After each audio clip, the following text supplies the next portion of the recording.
Sejam muito bem-vindas a mais uma live. Vamos lá, gente. A primeira pergunta que eu separei aqui é uma pergunta sobre substituição. Na verdade, tem várias perguntas de substituição durante essa semana. Eu separei a primeira, que é a substituição do polvilho doce por araruta. O polvilho doce e a araruta, eles pertencem, são farinhas que pertencem ao mesmo grupo de farinhas, né? Que são as farinhas de liga. Então, esse grupo de farinhas, ele entra nas nossas receitas para agregar liga, para unir os demais ingredientes, para dar elasticidade para as massas. Dentro desse grupo, além do polvilho doce e da fécula de araruta, nós temos também a farinha de chia, farinha de linhaça e o polvilho azedo, tá? Cada farinha a gente tem um uso específico porque elas deixam sabor residual, essas outras três que eu falei, né? O polvilho doce e a araruta não deixam sabor residual, você pode usar sim uma substituindo a outra, mas tem algumas peculiaridades. Por exemplo, né, o polvilho doce, ele é pobre em nutrientes, pobre em fibras, então ele não enriquece nutricionalmente a sua receita. Já a fécula de araruta não, a fécula de araruta ela traz benefícios nutricionais para as nossas massas.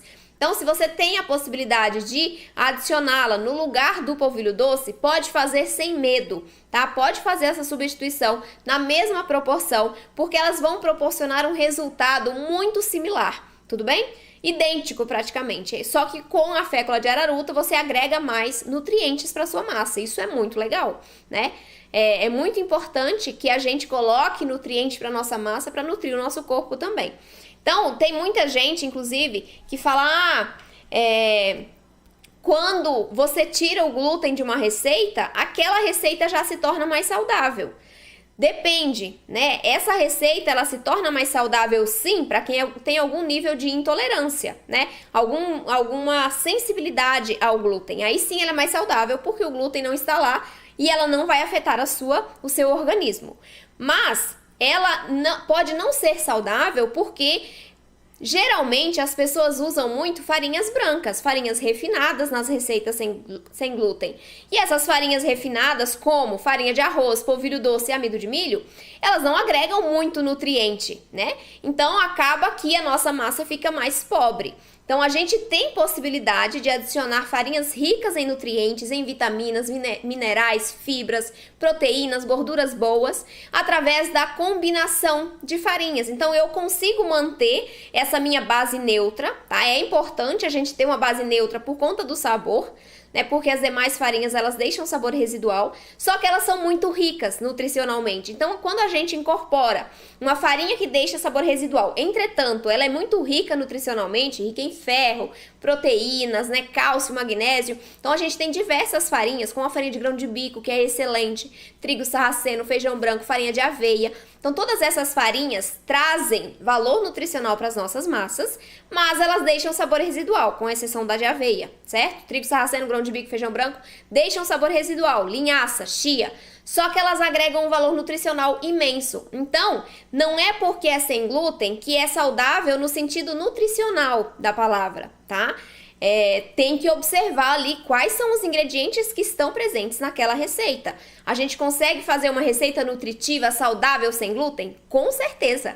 Só que a gente tem que conhecer as farinhas, principalmente, né? Que são os ingredientes que entram em maiores quantidades na nossa massa. Então, através delas que a gente vai conseguir incorporar maior valor nutricional na nossa receita. Então, é importante que a gente conheça essas farinhas para poder brincar com elas, né? Tem uma aluna minha que ela fala que a cozinha dela é o laboratório, que ela adora fazer testes, né? Ela mora lá nos Estados Unidos, ela tem um pouco de dificuldade de encontrar, por exemplo, a farinha de trigo sarraceno, farinha de feijão branco, porque, na verdade, ela encontra, só que o sabor é muito diferente, né? Muito mais acentuado. Então, ela precisa lidar ainda mais com esse sabor residual. Só que ela traz para as receitas essas farinhas, para melhorar o teor nutricional da receita. Então, não é porque é sem glúten que é saudável, tá?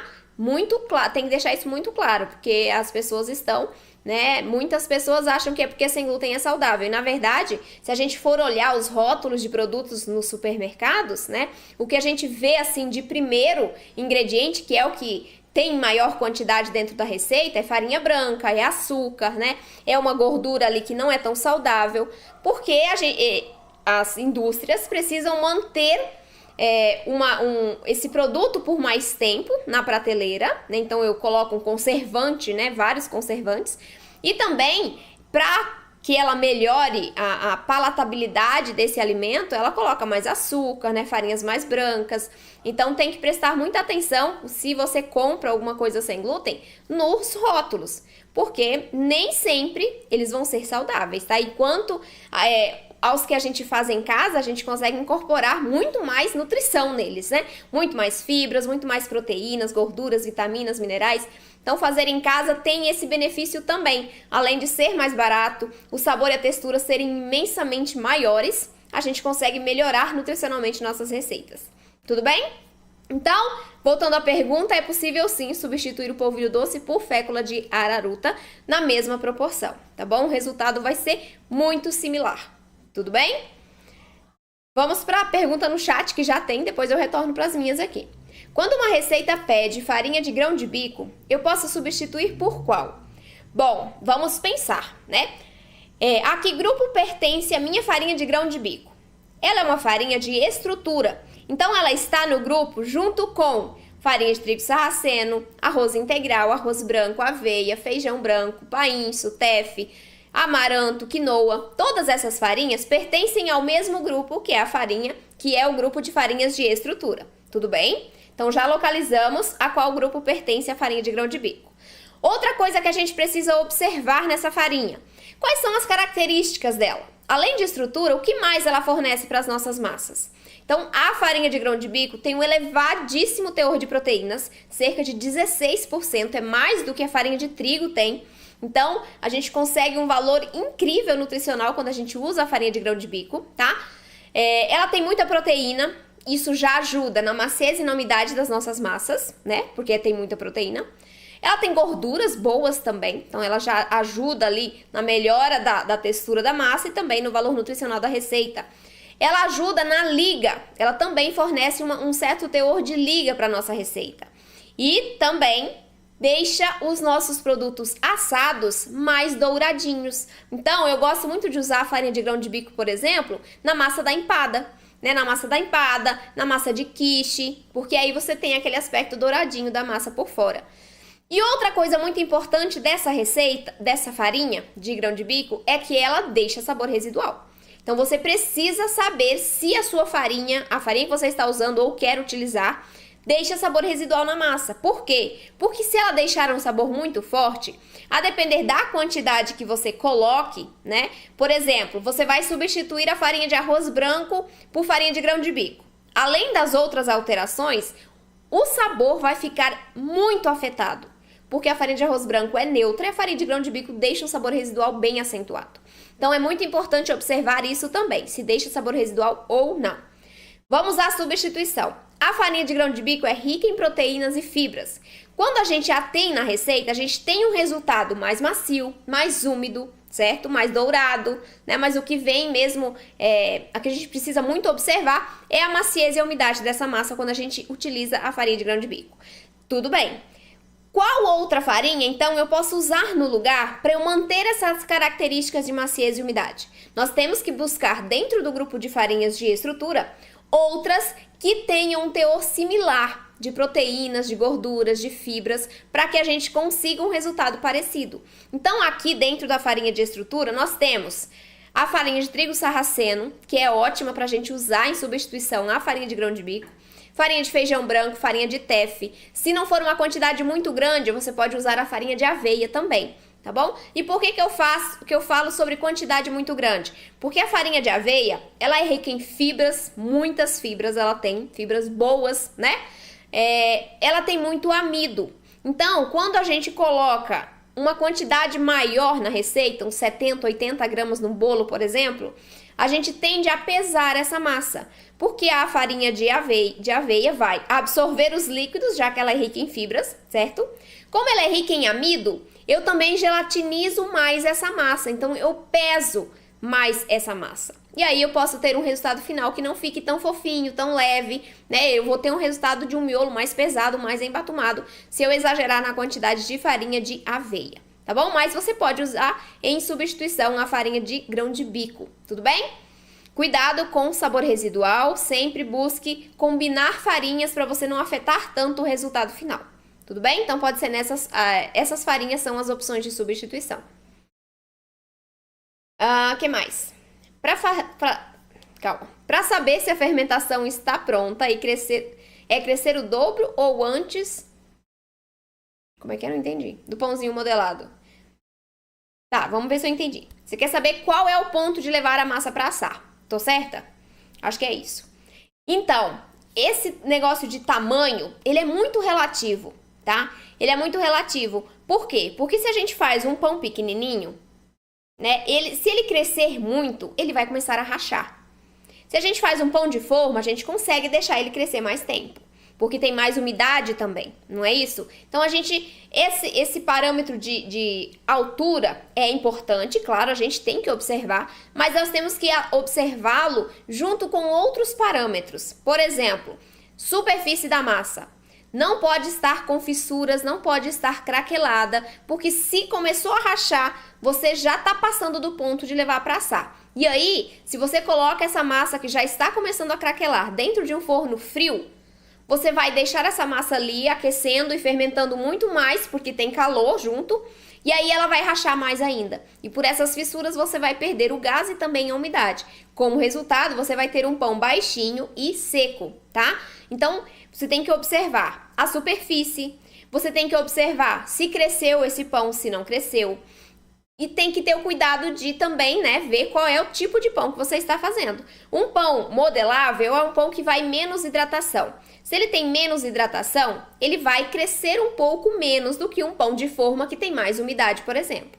Quanto mais água tem na receita, resumindo, mais fermentação vai acontecer naquela massa, tá? Bem geral, só para vocês entenderem. Quanto mais úmida a massa, maior será a minha fermentação. Se eu tenho um pão pequenininho, um pão francês, por exemplo, um pão de hambúrguer, né, que é uma massa não tão úmida, porque senão eu não consigo modelar e nem manter nesse formato, ele não vai crescer tanto. Se ele crescer muito, ele vai começar a rachar. Então, observe a massa, se tá com a superfície lisa. Se cresceu ali 1/3 do tamanho, para mim já tá bom. E aí você coloca para assar. Só que aí tem outro porém, né? Se você deixa pouco tempo descansando, se você faz a fermentação simples, por exemplo, e deixa muito pouco tempo descansando, sua massa nem começou a crescer, você pode ter um pão que não cresce tanto, porque o forno é a finalização do crescimento. Já que a partir de 40 graus aproximadamente, o fermento começa a morrer. Se ele começa a morrer, ele não vai fermentar sua massa corretamente, né? Então, você precisa ter essa experiência de observar ali. Você marca um tempo para você ir sentindo, né? Qual é o tempo mais ou menos necessário para você conseguir obter um ponto ideal de levar para assar. E observe a massa, tá? A massa.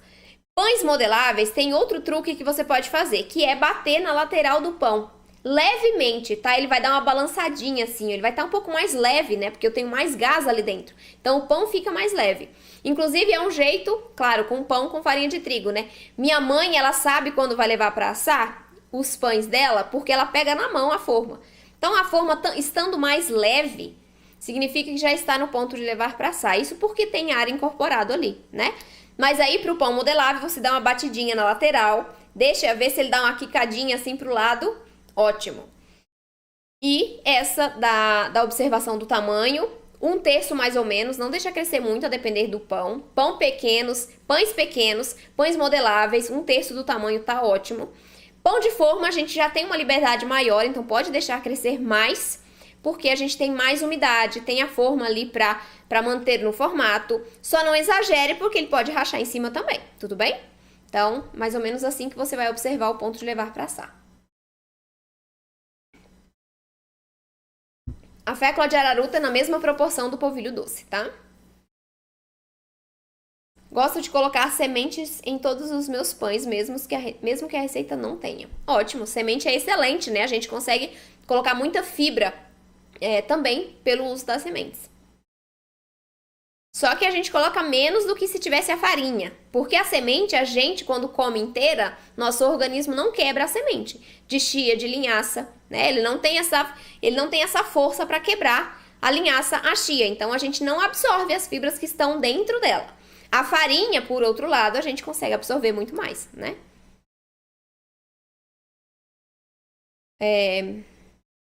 Posso usar só farinha de arroz integral? Mirtes, tá. Só farinha de arroz integral como farinha de estrutura. Se for assim, sim, você pode usar só farinha de arroz integral associada a outras farinhas, liga e maciez, tá? Nunca uma farinha só na receita, pelo menos 3, estrutura, liga e maciez. Então, com esse mix, você consegue sim fazer receitas. Adoro receitas, estou amando as suas, pois dão certo. Que bom, Mirtes, fico feliz.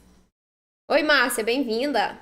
Farinha de grão de bico tem que ser pouca quantidade, senão fica com sabor residual, né? Isso mesmo, Beth, eu gosto de colocar uma quantidade menor.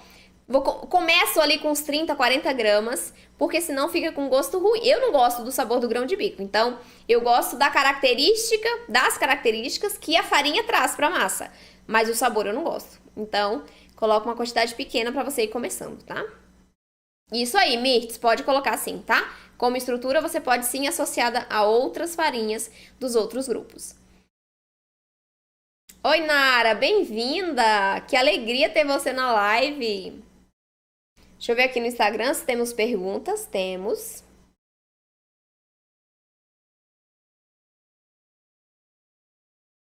Opa! Eu sempre bato o dedo e as perguntas... Vai, desce de novo, vamos lá.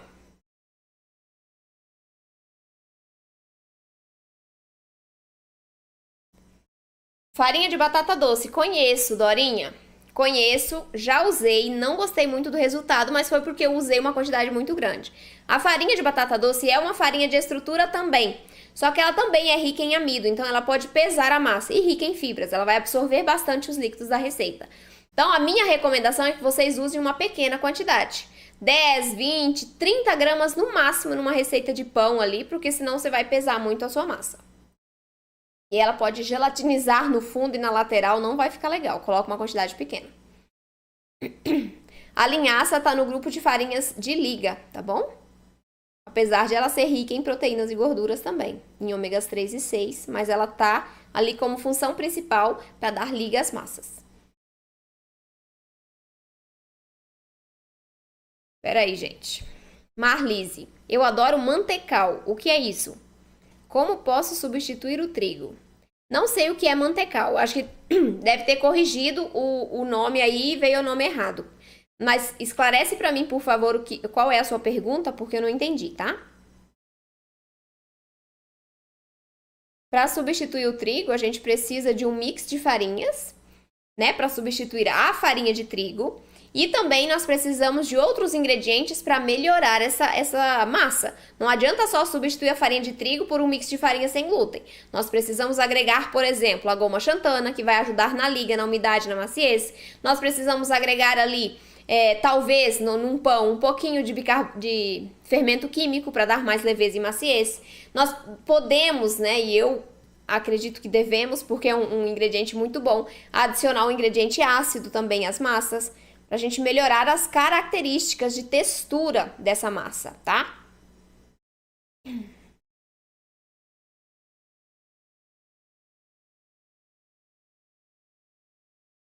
Ó, a Deusa mora no exterior, né? E tá falando que a farinha da Bob's Red Mill tem menos sabor residual. Ó, ótimo, ó a dica aí para quem mora no exterior. Aqui não tem essa farinha, infelizmente. Só quando eu for para fora é que eu vou trazer essa farinha para eu experimentar. Posso associar a farinha de arroz com a farinha de grão de bico na mesma receita? Usando a porcentagem que seria de uma dividindo as duas? Com certeza, Regina. Inclusive, é isso que eu recomendo. Pegue uma farinha neutra, como a farinha de arroz branco ou integral, e associe essa farinha a uma farinha que deixe sabor residual, né? Pertencentes ao mesmo grupo de estrutura, mas que deixe sabor residual. Aí você tem um sabor mais fraquinho dessa que deixa o sabor residual por conta da combinação com a farinha de arroz branco. É isso que eu sempre recomendo. Use uma pequena proporção, se você não quer usar muito, da farinha de arroz branco ou integral para você neutralizar um pouquinho o sabor residual da outra farinha. Ah, você quer saber como que você vai fazer essa bolacha, Marlise? Mantecal é o nome. tem que ver qual é. Eu tenho que conhecer essa receita para eu poder te ajudar, tá? Não conheço essa receita de bolacha. Eu tenho que saber quais são os ingredientes, as proporções, qual é a característica dessa receita no resultado final. É uma bolacha mais macia? É uma bolacha mais crocante? Para eu poder te indicar melhor, tá? Assim eu não consigo fazer porque eu tenho que entender mais sobre essa bolacha. O que mais? Oi, Sara, bem-vinda, Márcia. Cheguei agora. Você tem curso que ensina sobre a função e uso de cada farinha sem glúten? Sara, eu tenho sim, tá? No meu curso, que inclui, né, os fundamentos ali das farinhas também, tem os fundamentos, tem receitas, então é tudo dentro de um curso só. No momento, as inscrições estão encerradas, mas nós vamos abrir em breve a próxima turma. Então, se você quiser participar, no link, no perfil do meu Instagram tem o link lá da página para você cadastrar o seu e-mail na lista de espera. Então, você pode ir lá se você quiser cadastrar o seu e-mail na lista de espera. Eu te aviso quando a gente abrir a próxima turma, tudo bem? A farinha de grão de bico, qual é a função dela? Estrutura, tá, Márcia? Ela pertence ao grupo de estrutura. Ótimo. Então, coloque lá o seu e-mail na lista de espera. Inclusive, né? Participe ali da nossa semana, que vai acontecer no dia 27, 29 e 31, para você aprender mais conteúdos. E aí, logo em seguida dessa semana é que a gente vai abrir a próxima turma, tá? Das farinhas, quais dela trancam o intestino? Alguém, além da intolerância ao glúten, tem muita dificuldade. Larissa, você tem que... eu não sou nutricionista, tá? É experiência própria isso. O ideal é você consultar um nutricionista para ele te indicar as farinhas ideais, tá? Mas, né, pelo que eu tenho de experiência, né, farinhas ricas em fibras contribuem para um melhor trânsito intestinal. A farinha de aveia é ótima para isso. Mas não é só você usar uma fibra, você precisa também consumir líquidos, né? Senão acontece o efeito oposto. Então, é fibra mais líquido, esse equilíbrio ali. E tem algumas frutas também, né, que você consegue consumir para melhorar esse trânsito intestinal, mas são farinhas ricas em fibras, o psyllium é rico em fibra, sempre associado ao líquido, para que você não tenha o efeito contrário. Isso é a minha experiência, o ideal é você procurar um nutricionista, tudo bem? Oi, Silvia, estou fazendo pães sem glúten e sem lactose. Faço de vários sabores, inclusive vendo esses pães. Essa semana fiz o de beterraba, ficou muito top. Ai, que ótimo! Pão de beterraba fica lindo, né? Roxinho, uma graça.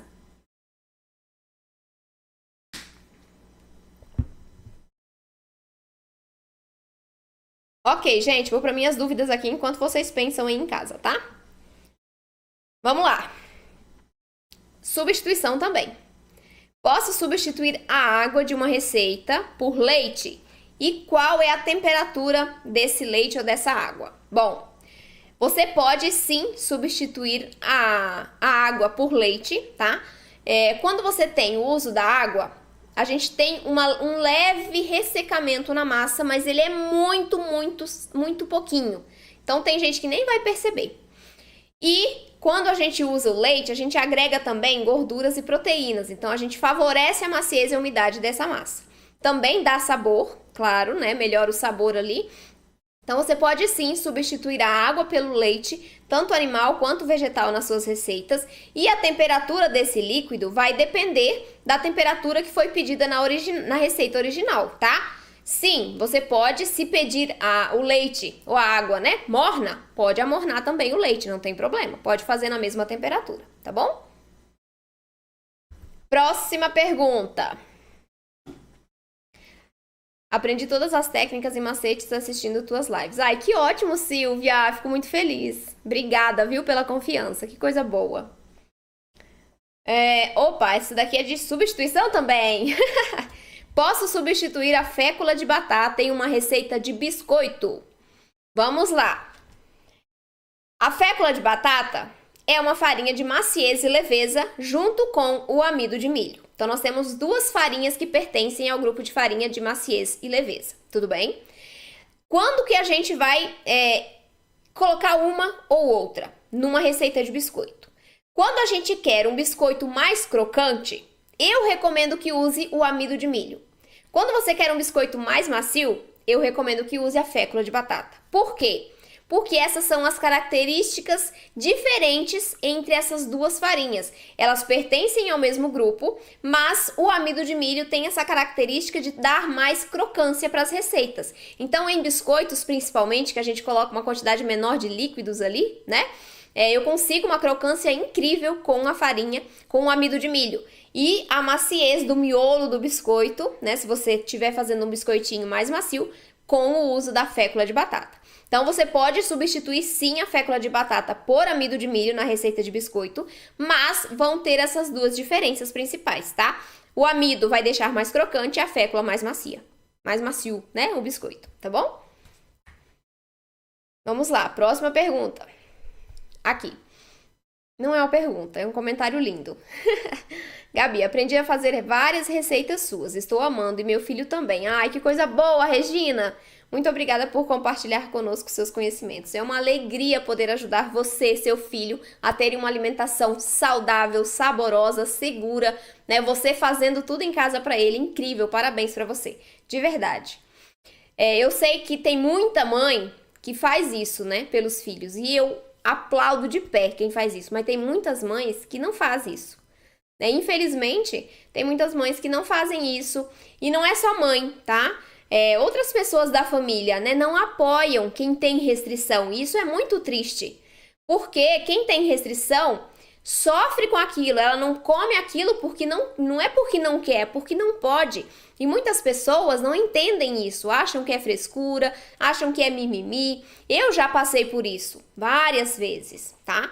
Não só com a família, com amigos. Então, feliz daquele que tem uma mãe que se preocupa, que se dedica em fazer alguma coisa pro filho que tem vontade. Então, parabéns de verdade, Regina, para você.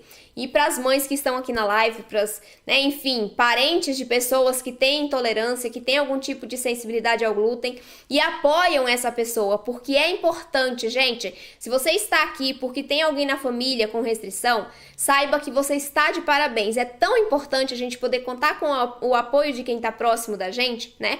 Porque a gente não come porque a gente não quer. A gente não come porque a gente não pode. Porque faz mal pra gente. E muitas pessoas não entendem isso, infelizmente. Infelizmente, as pessoas não conseguem entender. Não sei se é falta de esclarecimento sobre o assunto. Isso eu concordo que também é, né? Porque, infelizmente, ainda na sociedade, a gente tem um déficit muito grande de informação sobre isso, né? A gente chega aí a restaurantes, pergunta, tem alguma coisa que seja sem glúten?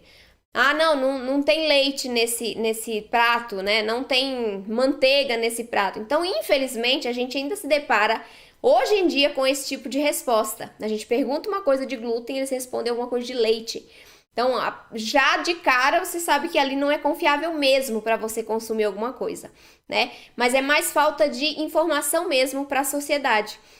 E quem não conta com o apoio sofre muito mais, né? Se isola socialmente, pode não ter forças para fazer as coisas em casa, porque não tem o apoio, porque às vezes erra, e aí as pessoas, né, ficam falando, mas sem glúten é ruim, você não vai conseguir acertar a receita. Então é muito ruim isso. Então, se você apoia alguém, se você tem alguém que te apoia, aproveita. E parabéns para você. Graças a Deus, eu acho que a maioria das pessoas que estão aqui, que está aqui, tem o apoio, né, da família, dos amigos. Eu espero que sim. Vamos lá. Para fazer o cookie sem glúten, qual o percentual de gordura adequado? Eu uso óleo de coco. Olha só, para biscoitos, eu uso uma quantidade muito pequenininha de gordura, 10, 20%. Por que isso? Porque eu acho que o biscoito, por ser pequenininho, por ter uma característica mais crocantezinha ali, se a gente coloca gordura demais, ele solta a gordura. Não sei se você já fez algum biscoito assim. Quando você exagera, pesa a mão na quantidade de gordura, enquanto ele tá assando, a gordura vai saindo assim por fora da superfície do biscoito. Então a proporção, pra mim, ela é bem pequena, mas eu não uso manteiga, por exemplo, né? Eu uso óleo, assim como você, óleo de coco ou óleo vegetal. E outra dica legal disso aí. Então, mais ou menos 10 a 20% de gordura, tá? Quando você usa óleo de coco e você associa o óleo de coco ao amido de milho, você tem um biscoito muito mais crocante. O óleo de coco tem essa característica de dar crocância para as receitas, especialmente se você faz a massa e deixa descansar na geladeira por uns 30 minutos. Por quê? Porque aí o óleo de coco vai ficar firme, né? Vai sedimentar ali. E quando você leva o biscoito para assar, com o choque térmico ali, o biscoito vai ficar mais crocante, porque aí você vai ter o derretimento do óleo de coco e isso proporciona uma crocância maior no biscoito. Então, óleo de coco para biscoito crocante é muito interessante. Já para um biscoito mais macio, os outros óleos vegetais, né? Como girassol, milho, também são ótimos para serem utilizados. O óleo de coco também é bom para quando a gente faz massa de torta. Bom porque a gente tem o óleo de coco no formato de pomada, então a gente consegue unir esses ingredientes. E se deixamos a massa na geladeira e colocamos, assim como os biscoitos, no forno quente já para assar, eu consigo uma crocância maior no resultado. Então é uma dica muito legal para vocês aplicarem em casa aí.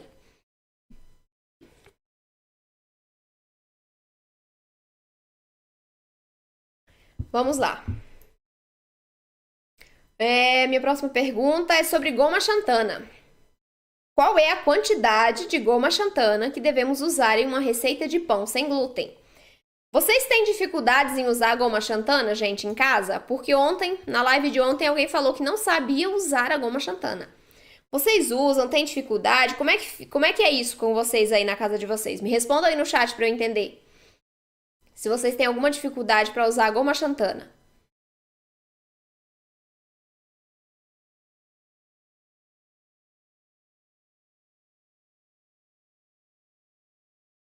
Sim, não? E aí, gente?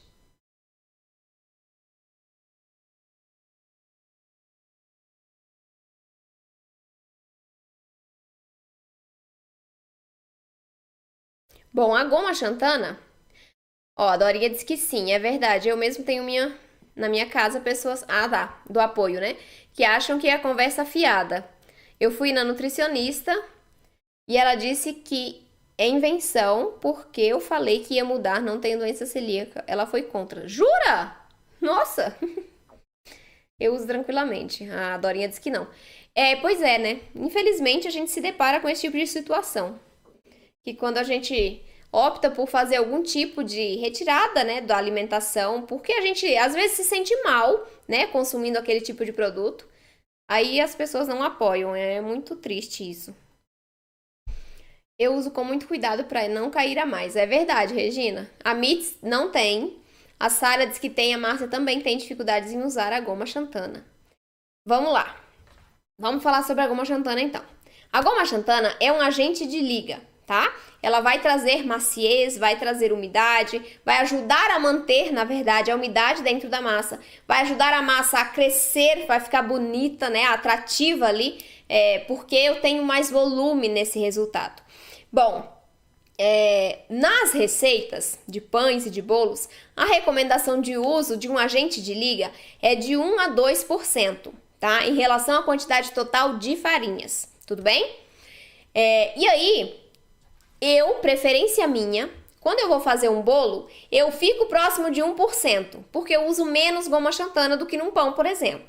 Isso depende da massa, né, que você tá fazendo, a quantidade, mas os bolos são massas mais delicadas, né? A gente coloca uma quantidade menor ali de farinhas, são massas mais úmidas, então eu não coloco tanta goma xantana quanto num pão, por conta disso, a massa é mais leve, já tem ali também uma farinha de liga que vai entrar junto com o mix de farinhas, então eu uso próximo de 1% nos bolos. Já nos pães, que tem uma massa mais pesada, que eu tenho uma quantidade maior de farinhas ali, eu coloco 2% de goma xantana, tá? Então é sempre em relação à quantidade total de farinhas. Por exemplo, se na sua massa forem 500 gramas de farinhas, você vai colocar 10 gramas de goma xantana, tá bom? Sempre assim, 2% em relação à quantidade total de farinhas.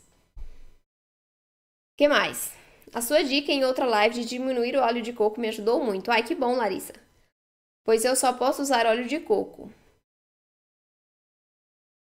Eu consegui fazer o pão com sua dica. Ótimo, fico muito feliz, Larissa. Que bom que você conseguiu. A goma xantana deixa meu pão esponjoso. Não estou sabendo usar. Pode ser a quantidade da goma xantana que você está utilizando, tá bom? Veja isso na sua receita que você está fazendo, se tá em até 2% na sua receita de pão. Se passou disso, tem exceções, mas a única exceção que eu fiz até hoje é no pão francês. O pão francês vão 2,5% de goma xantana na minha receita, porque eu preciso de um pouquinho mais de goma xantana para dar essa característica de pão francês. Nas demais receitas eu uso 2%, tá? Então tem que ver ali qual é a quantidade que está na sua receita para ver se essa característica é devida à goma xantana. Pode ser por conta dos demais ingredientes também, tá bom? Porque a goma xantana, quando a gente tem em excesso, o que vai acontecer com a nossa massa? Ela vai ficar excessivamente elástica, ela vai ficar muito puxenta, sabe aquele pão de queijo com miolo bem puxento? É assim que vai ficar a nossa massa quando ela estiver em excesso. Além disso, eu tenho um sabor residual muito forte da goma xantana nessa massa que tem excesso. Quando eu tenho falta, eu tenho esfarelamento do produto, tá? Então tem que verificar ali quais são os outros ingredientes para saber se realmente esse resultado é por conta da goma xantana.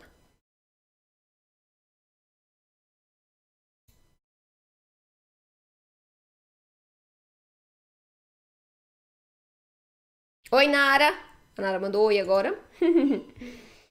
Vou para minha próxima pergunta aqui enquanto vocês pensam em casa. Ah, essa é boa, é de assar pães. Para assar pães em forno elétrico, tenho que ligar as duas resistências? Ou seja, forno elétrico, a maioria deles tem 2 botões para as resistências, inferior e superior, tá? Quando você vai assar alguma coisa, um pão, um bolo, você não deve ligar a resistência superior, porque isso vai prejudicar a correta fermentação do seu produto e o correto assamento desse produto. Por quê? Porque se eu tenho excessivo calor em cima, eu tenho a formação de uma casca dura e posso queimar essa casca do pão, porque eu vou precisar deixar esse pão assar completamente. Se ele começa a dourar muito rápido, eu corro o risco da casca, né, torrar, queimar. O bolo, quando eu tenho um calor excessivo em cima, eu tenho uma fermentação rápida do fermento químico. E isso pode provocar o colapso dessa massa, porque eu tenho uma fermentação rápida, não tenho estrutura firme, porque meus processos de gelatinização não começaram a acontecer. E o que esse bolo né? O que vai acontecer com ele? Ele vai baixar, porque ele não tem suporte. O pão vai formar essa casca grossa, dura, pode queimar, tá bom? Então é muito importante. Se você quer usar a resistência superior para pré-aquecer o seu forno, ótimo. Ligue sua resistência superior, pré-aqueça o seu forno, mas não deixe a resistência superior ligada até na hora que você vai colocar o seu pão para assar. Desligue pelo menos 7 minutos antes, para dar uma esfriada na parte de cima do forno, tudo bem? Ele vai aquecer mais rápido, mas aí você desliga a superior para dar uma baixada na temperatura, depois coloca o seu pão para assar, tá? Senão você tem prejuízos na massa.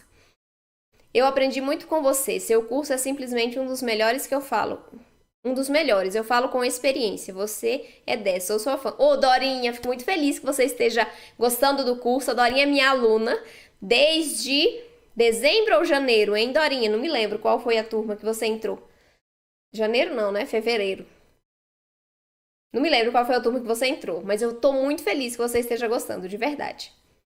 Meu marido também ouviu isso de uma nutricionista, um absurdo. Pois é, Valéria, imagina a nutricionista falar que é contra você tirar o glúten. Se você se sente mal, né, se você tem alguma sensibilidade, o ideal é retirar o glúten, né, para você parar, tirar o que tá te fazendo mal. Agora, se você não sente nada, aí é diferente.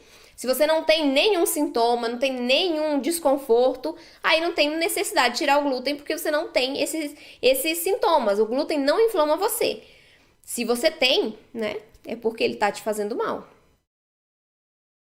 É de janeiro. Eu estava desistindo de fazer pães, mas agora eu amo fazer. Ai, que máximo, Dorinha! Que alegria, que coisa boa. Que bom que você não desistiu, me encontrou e agora tá fazendo seus pães perfeitos. Maravilhoso. Parabéns, Dorinha. Meu forno novo tem convecção. É bom para pães? Lícia, é bom por quê? Porque ele distribui muito bem o calor, né? Ele aquece mais esse forno. Então, você tem que reduzir um pouquinho a temperatura para você, por exemplo, se eu coloco ali 200 graus numa receita, reduz um pouquinho ali, uns 20 graus, para você não queimar o seu pão, porque ele aquece muito mais rápido. O forno, né, o vento vai distribuir ali, vai fazer o calor circular, então assa o seu produto mais rápido também, por isso tem que baixar um pouquinho a temperatura. Mas funciona tranquilamente, tá? Pode fazer sim com o pão sem glúten, funciona também. Minha próxima pergunta. Angélica, vou para aqui. Você ensina pães e bolos sem ovos? Angélica, não. Não ensino pães e bolos sem ovos, mas eu ensino a substituir os ovos, tá? Mas eu não ensino, não tenho receita sem ovo, com exceção do pão francês. O restante todas levam ovos. Mas a opção de fazer pães sem glúten é minha, para ter menos inflamações dentro do corpo. Pois é, né, Aparecida? Isso aí, então, tirou o glúten, porque, né, tem essa consciência de que quer uma alimentação mais saudável e tá tudo certo. Você já utilizou lecitina de soja em alguma receita? Não, nunca usei a lecitina de soja em nenhuma receita, tá? Quais outras farinhas posso utilizar no lugar da farinha de arroz integral? Vamos lá, farinha de arroz integral, como as outras farinhas que eu citei já nessa live, trigo sarraceno, grão de bico, também é uma farinha de estrutura, tá? Então, a farinha de arroz integral é uma farinha de estrutura rica em fibras, pobre em amido, pobre em outros nutrientes ali, mas ela tem muita fibra. Então, o que acontece quando a gente coloca uma farinha que é rica em fibra dentro da nossa massa? Ela vai reter muito a umidade, ela vai chupar a umidade para ela. E aí, se você coloca quantidade de líquidos insuficientes dentro dessa massa, o seu resultado final vai ficar seco. Por isso que quando a gente usa o psyllium, a goma xantana, farinhas ricas em fibras, nós precisamos tomar cuidado com o ponto de hidratação dessa massa, para a gente não ter um resultado seco, tá? Porque a hidratação insuficiente numa receita, ela não afeta só a maciez e a umidade por causa da umidade. Do líquido ali. Ela afeta a fermentação dessa receita, né? Se você tem menos líquido ali, eu tenho menos evaporação dele. Então, eu afeto a umidade, eu afeto o crescimento, tá? Então, a falta de umidade na massa prejudica a massa em outros quesitos também, que não só a umidade mesmo, efetivamente, no resultado final, tá bom? Então, é só observar a quantidade de líquidos na receita quando você usar essas farinhas ricas em fibras. Quais outras você pode usar no lugar da farinha de arroz integral? Você pode usar outra farinha de estrutura, a farinha de arroz branco, trigo sarraceno, grão de bico, sempre tendo cuidado de observar o ponto de hidratação das massas, tudo bem? Pode usar sim essas outras farinhas de estrutura. Você já usou o forno com ventilador e vapor? Meus biscoitos de polvilhos ficaram perfeitos. Não usei, meu forno não tem vapor, não tem ventilador, tá? Não usei com vapor também. Ótimo, excelente, que bom que deu certo. Porque o meu forno não tem convecção mesmo, ele é só elétrico comum. A farinha de amêndoas também é de estrutura? Não, a farinha de amêndoas é uma farinha proteica, tá? Farinha proteica que vai trazer maciez e umidade para as massas. Não é uma farinha de estrutura. Preciso fazer alguma alteração na receita? Opa, essa é boa. Quando troco o açúcar por adoçante? E aí, gente? Será que a gente precisa alterar alguma coisa na receita quando fazemos a substituição do açúcar por adoçante? E a resposta é sim, precisamos. Por quê? Primeiro de tudo, temos que entender quais são as funções do açúcar na receita. O açúcar adoça? Sim, mas ele também agrega estrutura. Por quê? Porque ele tem os grânulos grossos. E aí, quando a gente bate ou o açúcar com a manteiga ou o açúcar com os ovos, a gente incorpora uma grande quantidade de ar, o que ajuda também na estrutura da massa. Então, temos estrutura, temos maciez, umidade, coloração e o sabor. Então, o açúcar, ele não só adoça, ele tem outras funções na massa. O adoçante, por sua vez, ele só adoça a receita. Então, quando a gente troca o açúcar por adoçante, nós precisamos compensar a falta das características que o açúcar contribuía. Então, retiramos o açúcar, precisamos colocar nessa massa mais gorduras, mais proteínas, para deixá-la mais macia e mais úmida. Então, você pode usar uma farinha de amêndoas, por exemplo, farinha de castanha de caju. Coloque ali, se vai só farinha de arroz, por exemplo, que é uma farinha de estrutura, tira uma parte da farinha de arroz e coloca um pouquinho de trigo sarraceno, um pouquinho de grão de bico, de feijão branco, para você agregar mais proteínas e mais fibras a essa receita. Por que a proteína é importante? Porque a proteína contribui para a maciez. Então, quanto mais proteínas, mais macia será a nossa massa. Claro que tudo de maneira equilibrada, tá bom? Então, agregue uma farinha que traga gorduras, que traga proteínas para ter um resultado mais macio e mais úmido. Além disso, você pode usar mais gorduras em si, mais óleo vegetal, mais óleo de coco, mais manteiga, mais ovos, né?